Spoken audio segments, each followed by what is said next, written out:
Hello everyone, क्या हाल चाल? बढ़िया। आइए हम लोग आज देखते हैं क्या अपना न्यू टॉपिक एनीमिया के बारे में देखते हैं। किसके? एनीमिया के बारे में देखते हैं। तो इसके बारे में क्या दिए, पहले डेफिनेशन हम लोग देखते हैं कि it is a blood disorder. ये किसका डिसऑर्डर है? ये ब्लड का डिसऑर्डर होता है, ठीक। और characterized by the it is a blood disorder characterized by reduction in RBC count. किसमें? Reduction in RBC count, haemoglobin count, ठीक, एंड पीसीबी। किसकी वजह से हो सकता है? पहले तो हम जानेंगे कि ये ब्लड डिसऑर्डर है, ठीक। दूसरा पॉइंट, ये होता है क्यों? क्योंकि रिडक्शन होता है किसमें? आरबीसी काउंट में, हीमोग्लोबिन कंटेंट में और पीसीबी में। पीसीबी क्या है? पीसीबी है आपका packed cell volume, packed cell volume, ठीक, leading to reduction in the supply of oxygen to the tissue. इससे क्या हो जाता है कि रिडक्शन हो जाता है किसका? सप्लाई ऑफ ऑक्सीजन, जो हमारे टिश्यू में सप्लाई होता है ऑक्सीजन का, उसका क्या हो जाता है? रिडक्शन, ठीक है। अच्छा, पीसीवी क्या है? पैक्ड सेल वॉल्यूम, नेम तो पता है, पर पैक्ड सेल वॉल्यूम होता क्या है? पैक्ड सेल वॉल्यूम होता है कि हमारा जो ब्लड है उसमें आरबीसी कंसंट्रेशन कितना है, जो पूरा टोटल ब्लड होता है, ठीक, उसमें आरबीसी काउंट कितना है। इसको हम जानते कैसे? इसको ईएसआर ट्यूब से। आपने देखा होगा जब कभी आप ब्लड निकलवाए हैं तो वो एक इस तरीके से एक पतला सा ट्यूब रहता है, उसमें वो रखते हैं। तो उसमें क्या एंटीकोगुलेंट होता है, जैसे आपका एडीटीए हो गया, इथाइलिन डाइमीन टेट्राएसिटेट, ठीक। तो वो क्या करता है? एंटीकोगुलेंट रहता है उसमें। फिर उसके बाद उसको सेंट्रीफ्यूग कराते हैं, अप्रॉक्स 30 मिनट तक कराएंगे, ठीक। सेंट्रीफ्यूग कराएंगे तो आप नीचे देखेंगे एक रेड कलर का जेली लाइक बैठ जाता है। उसको क्या, वो होता है आपका आरबीसी, पैक्ड सेल वॉल्यूम, वही होता है, ठीक।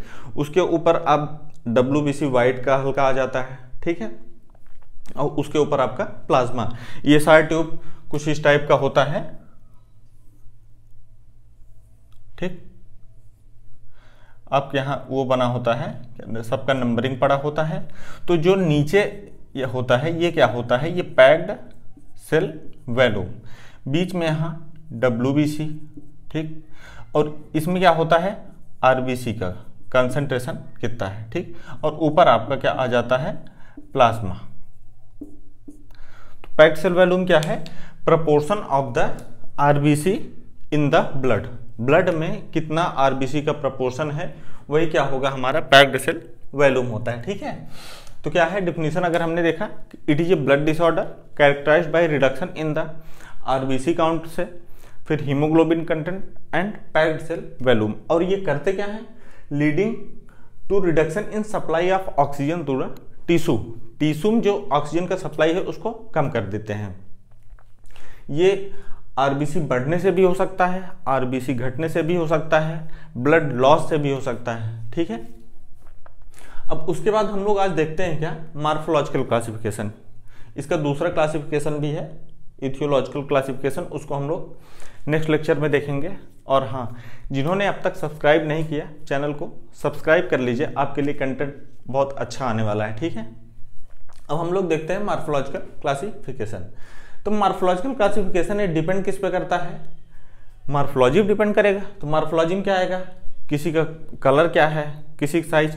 अब हमें आप देखेंगे तो मॉर्फोलॉजी जो बाहरी स्वरूप मुझे दिख रहा है, ठीक, तो आप मुझे देखेंगे तो इनका कलर क्या है, इनकी साइज क्या है, लंबे कितने हैं, छोटे हैं, ठीक। तो वही यहाँ पर भी कि आरबीसी का साइज क्या है, आरबीसी का कलर क्या है, उसके बेसिस पे हम लोग मॉर्फोलॉजिकल क्लासिफिकेशन करते हैं।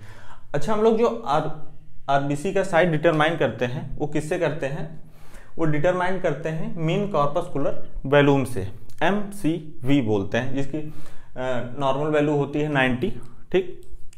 Approx MCV mean corpuscular volume से हम लोग क्या डिटरमाइन करते हैं? साइज को। अगर कलर की बात करें तो mean corpuscular haemoglobin concentration, mean corpuscular haemoglobin concentration से हम लोग कलर डिटरमाइन करते हैं। आपसे क्वेश्चन पूछा जा सकता है कि साइज को हम किससे डिटरमाइन करते हैं, तो आप बोलेंगे MCV से, मीन कॉर्पस्कुलर वॉल्यूम। और कलर अगर पूछे तो ठीक MCHC से, ठीक।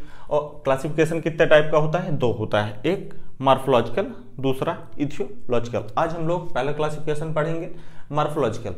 मॉर्फोलॉजिकल बेसिस पे 4 टाइप के होते हैं। कितने? 4 टाइप्स। 4 टाइप्स के होते हैं। कौन कौन से? Normocytic, normochromic. कौन से होते हैं? नॉर्मोसाइटिक, नॉर्मोक्रोमिक, ये आपको याद रखना पड़ेगा। फिर मैक्रोसाइटिक, नॉर्मोक्रोमिक, ठीक। तीसरा क्या है? Macrocytic, hypochromic, macrocytic, hypochromic. फिर माइक्रोसाइटिक, हाइपोक्रोमिक। पहला क्या है? दोनों नॉर्मो है, normocytic, normochromic, macrocytic, normochromic, macrocytic, hypochromic और माइक्रोसाइटिक, हाइपोक्रोमिक। ये कौन से होते हैं? हमारे 4 टाइप के होते हैं। अगर इसमें हम लोग देखें, क्या साइज देखें, कलर देखें, तो अगर साइज की बात करते हैं, आप इसको न याद करके आप इसको अच्छे से याद करेंगे तो आपको खुद ही पता चल जाएगा, ठीक है। कैसे? नॉर्मोसाइटिक, नॉर्मोक्रोमिक है, ठीक, तो नॉर्मल है। साइज की बात करें तो नॉर्मल होगा। क्या होगा? Size normal. यही अगर कलर में हम लोग देखें, कलर भी क्या होगा? नॉर्मल होगा। कलर भी क्या होगा? नॉर्मल, ठीक। तो दोनों क्या? साइज और कलर। साइज भी नॉर्मल, कलर भी नॉर्मल। किसमें?